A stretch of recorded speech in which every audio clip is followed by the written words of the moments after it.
Friday's escape happened. The jail was housing the highest number of state inmates it had all year. Yeah, investigative reporter Mike Perlstein uncovered the numbers through a public records request, and now he's looking at what might have contributed to that jailbreak and what emergency steps were taken immediately after. At any given time, there are going to be state inmates in every jail, certainly a jurisdiction the size of New Orleans. That certainly was the case last week at the Orleans Justice Center.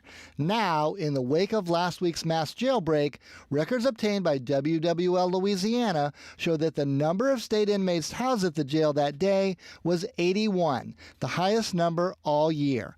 By comparison, the low mark was 40 state inmates in March, right after Carnival.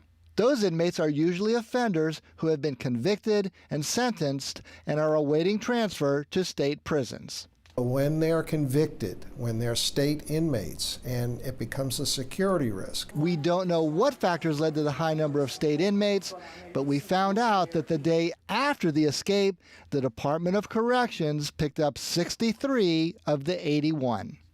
We asked Attorney General Liz Murrill about the sudden transfer of so many inmates. 60 is not a lot of DOC inmates.